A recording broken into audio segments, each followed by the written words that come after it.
All right, here we are, part 2 of my excavation and flood control project. We had a lot of rain over the last couple of days, and so it's been slow going. But as you can see, these are those two pipes that lead around to the front of my house. One drains my front yard and is a perforated pipe, and then the other one is my driveway trench drain. But I did get the trench all dug out. We had the backhoe down here, and actually the ground, even though it was wet all around and we had a lot of rain, the ground was pretty dry in this area right here, so it didn't hold us up. So I was able to get the Y adapter connected to that, and as you can see, I do have the 4-inch sewer pipe that goes down, and we did make a turn down here. The guy that was driving the tractor decided to do that to try lining things up as good as he was able to with this other piece of pipe that we have that's already down here, and that's the one that drains the downspouts on this side of the house. So the pipe is in. All we have to do is come back and backfill that, and we should be good to go. This one should be good and ready to get put into use.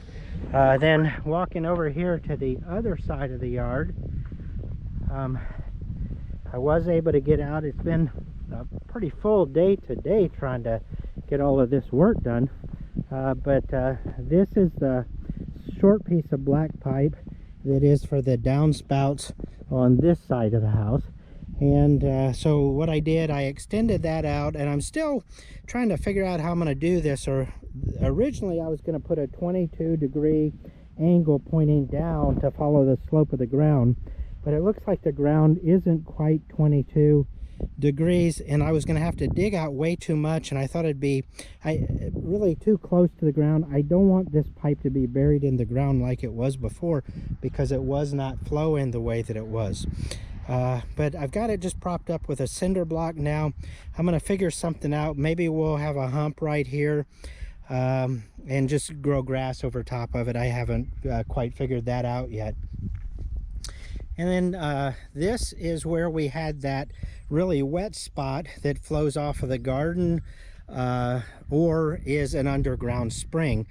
So we got two pieces of this 10-foot flexible corrugated pipe, and you can see it has the sock around it, and then that's some type of waterproof and I guess solar stable peanuts that won't disintegrate underground. But we've got two sections of that, so it should be able to flow any water that is underground here.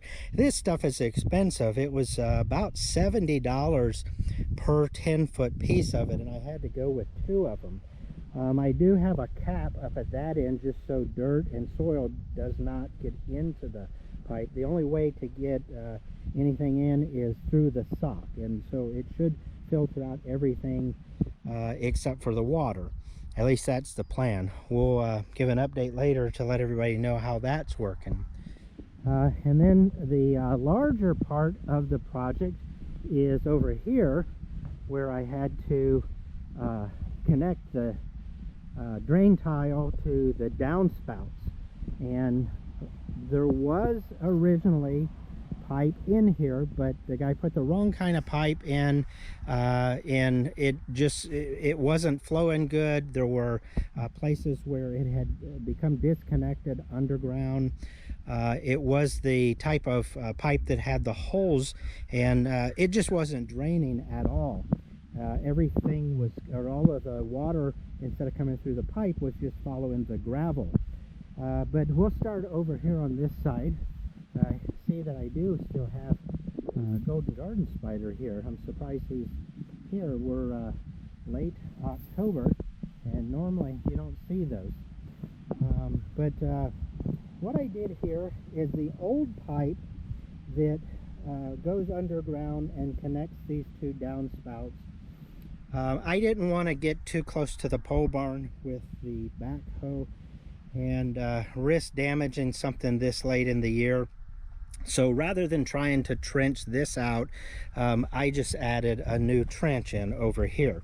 And so I did put a cap on the old pipe that is going here, just so we don't get any gravel and dirt or anything. But since I know that there's some openings in the ground and there may be some runoff, I did connect it at that end. So anything that's in the ground or that it absorbs through the ground will still come out down there. But for right here, I just kind of snaked it around the way I needed to follow the trench, and that goes down to that end.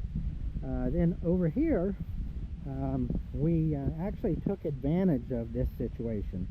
So I did leave this pipe that goes over to the other downspout connected, as I mentioned, and then I just put an elbow in here to run everything down that way. But this gray pipe here, we all know that I'm going to be putting solar back in at some point. And the first place that I'll probably have any solar equipment will be inside of this pole barn. I've got one of those EG4 mini splits from Signature Solar.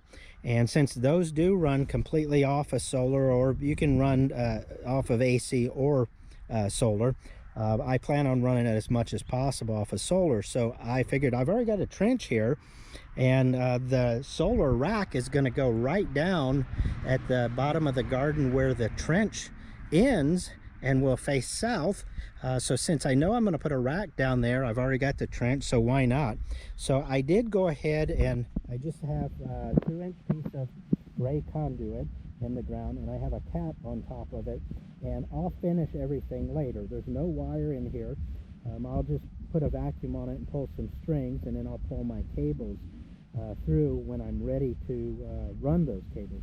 But for right now, it follows the sewer line down here, and this is where the two downspouts connect. I've got the T pipe here, and then we run down here and go under my cable and internet line. And this is the drain that I put in. This is a surface drain, and so there's a T connection on the bottom. So the water that runs from my downspouts will continue to pass right on through. But this is going to be a low spot. I don't know if you can tell from the way the yard is sloped down this way and the way that we're doing the excavation from this side of the yard. We're going to make sure that this is the lowest spot in this area. So any water that runs down the hill, that's surface water that comes down the hill this way, or any water that runs down this way, this drain will catch it, and we shouldn't have any standing or pooling water in the yard anymore. So hopefully we don't have that much, since we've got this problem over here taken care of. But this is just an extra ounce of precaution. I just have the plastic over top of it so we don't get any soil or rocks down in it while we're continuing to work and when we go to backfill. But the line continues all the way down here to the end of the ditch. Altogether, it's about, from here up to the T point, it's about a 90-foot run. So you can imagine how much digging and how much pipe I did have to lay. But this is where the solar is going to come up. For right now, I just have this end capped off too, and we'll tie into that when we're ready to do our solar install. Otherwise, the septic line or the downspout line just goes down here, and I'll take any water straight to the ditch. But that's it. It's been a lot of work, and you can see how wet the ground is. You can imagine how muddy my feet were working in this trench for the last day.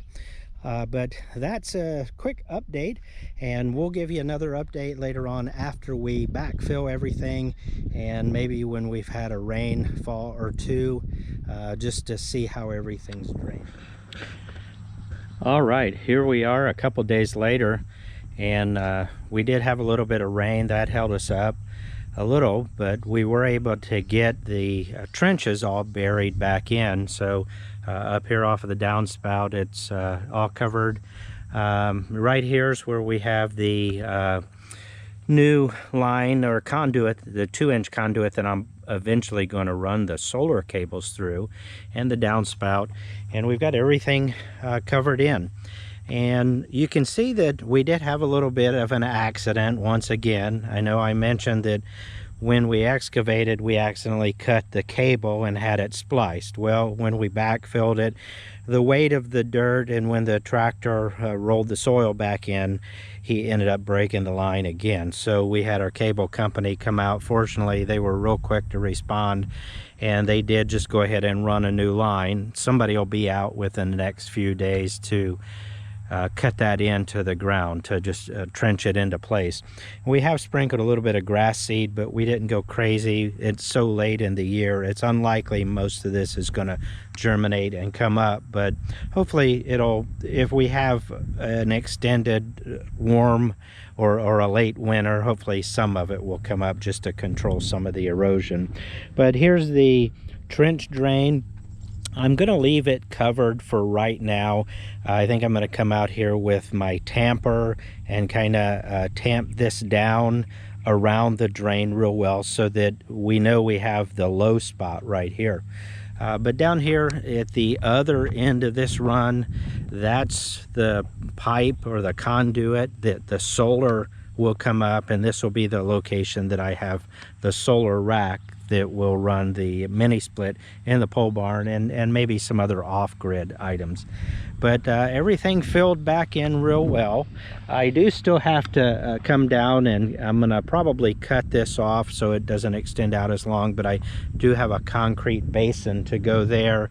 And right here's the area that I put the trench drain, or I'm sorry, the drain tile that has the sock around it with the peanuts, and I just need to come in here as well and put the concrete basin in.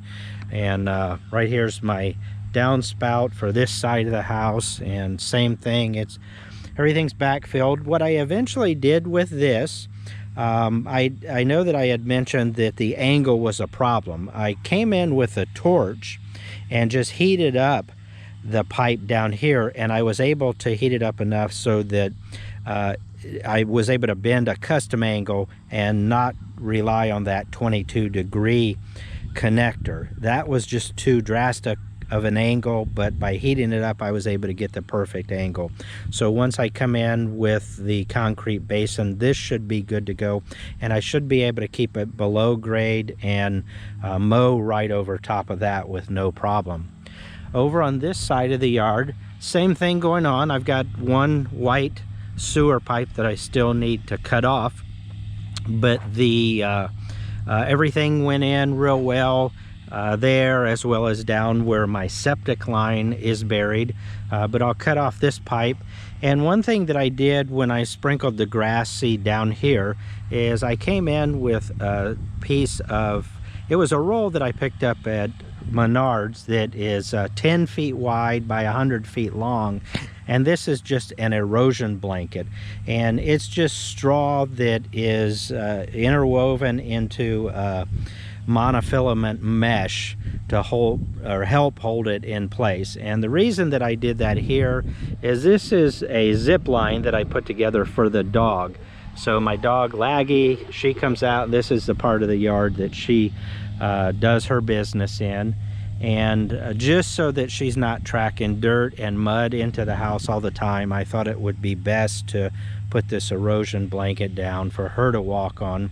And I did heavily seed it in this area, and so hopefully the grass will grow quickly here, and we won't have to worry about that going forward, and hopefully not too much debris is tracked into the house. But the plan for going forward is we've got a big muddy spot right here, and eventually we'll go back and get more of this. I don't know if I'm going to do it this year, just depends on how long we continue to have good weather. Here it's 2 days from November, and we're 70 degrees today, so hopefully the weather holds out. If so, I might come in and put down some more of this erosion blanket, at least in the yard portions for this year, and maybe over there on the other side of the pole barn as well.